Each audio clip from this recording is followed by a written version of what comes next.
இவர் எதுக்கு ஸ்டோர் ரூமுக்கு வராரு?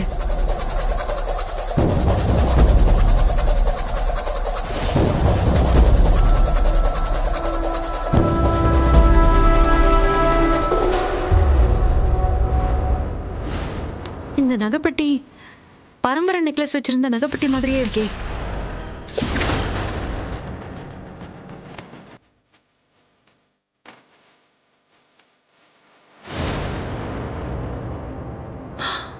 ஐயோ கடவுளே, இது அந்த பாரம்பரிய நகைதான்.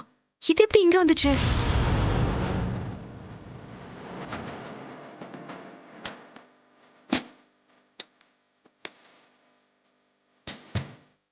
அப்ப நகையை இவர் திருடிட்டு பழைய சந்தோஷ் மேல போட்டது அபிஷேகா?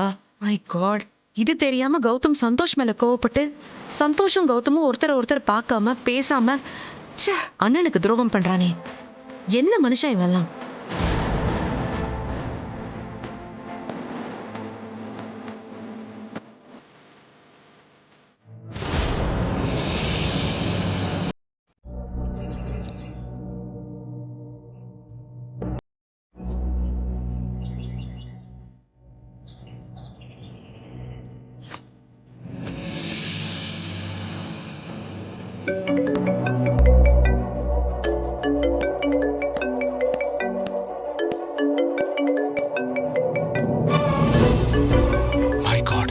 சந்தோஷ் கால் பண்றான். ஏண்டா எனக்கு போன் பண்றதுக்கு இவ்வளவு நேரமா? எப்படி இருக்க நண்பா? நீ எப்படிடா இருக்க? நல்லா இருக்க.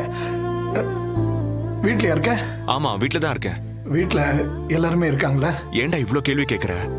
இல்ல நண்பா, நான் உன்னை பார்த்து பேசணும், அதுக்குதான்.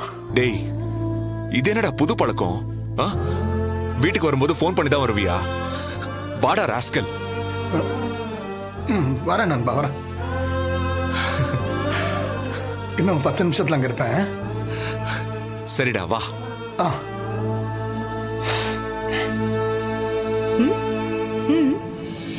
என்ன என்னன்னு கேட்டேன்.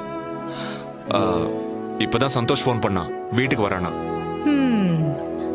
அதுக்குதான் முகத்துல இவ்வளவு சந்தோஷமா? ஆமா, நேத்து ஃபுல்லா இந்த சிரிப்பு எங்க போயிருந்தது? உள்ளதான் இருந்துச்சு, இப்பதான் வெளியே வருது. உங்க ஃப்ரெண்ட் வராருன்னதும் உங்க முகம் 1000 வாட்ஸ் பல்பு போட்ட மாதிரி பிரகாசம் ஆயிடுச்சு. கண்ணாடி வேணா கொண்டு வந்து காட்டட்டுமா? பாக்குறீங்களா? ரொம்ப ஓட்டாதீங்க. தயவு செஞ்சு எப்பவும் இப்படியே இருங்க. உங்களோட பிளஸ் பாயிண்ட் என்ன தெரியுமா? உங்களோட சிரிப்பு தான். நீங்க சிரிக்கும் போது ரொம்ப அழகா இருக்கீங்க. ஏதோ உங்க ஃப்ரெண்டு சந்தோஷோடவே உங்க சிரிப்பும் சந்தோஷமும் மொத்தமா போயிடுமோன்னு நான் ரொம்ப பயந்துட்டு இருந்தேன். சேச்சே, ஏன் இப்படிலாம் நினைக்கிறீங்க? நேத்து முழுக்க உங்க முகத்தை பார்த்தா எனக்கு தான் தெரியும் நான் ஏன் அப்படி நினைக்கிறேன்னு. என்ன இப்படி அலப்பற பண்றா? கௌதம். அம்மா.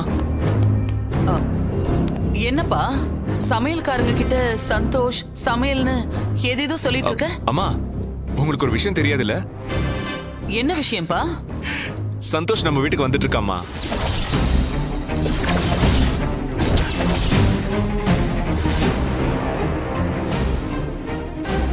சந்தோஷா? அவன் எதுக்கு இப்ப வரான்? தெரியாதுமா, வீட்டுக்கு வரேன்னு சொன்னா. நேத்து ஒரு நாள் முழுக்க நான் உன் கூட பேசலங்கிற டென்ஷன்ல இருந்தேன்.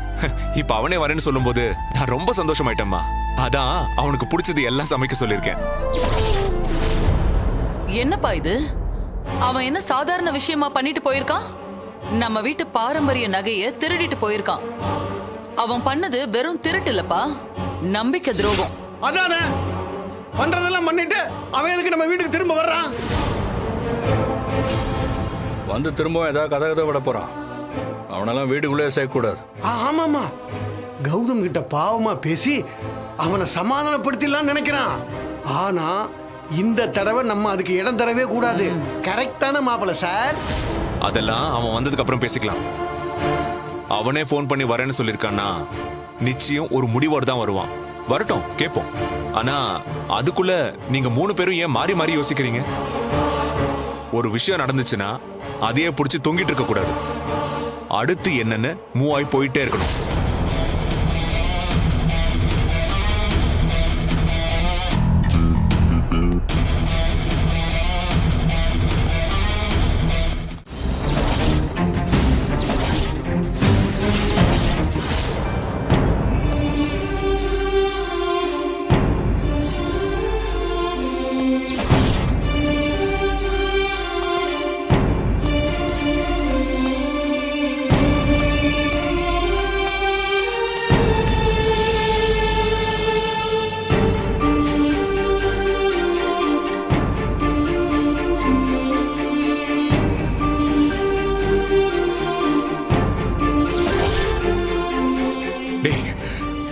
ஏன்டா என்ன பார்க்க வரல?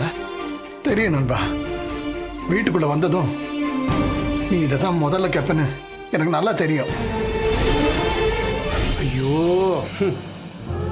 நேத்து முழுக்க பேசாம இருந்தது தப்புதான் நண்பா, சாரி. டேய், நமக்குள்ள என்னடா சாரி? உனக்காக ஸ்பெஷலா சாப்பாடெல்லாம் செய்ய சொல்லியிருக்கேன். முதல்ல சாப்பிடு, அப்புறம் பேசிக்கலாம். ஒரு நிமிஷம் நண்பா. ப்ரோ,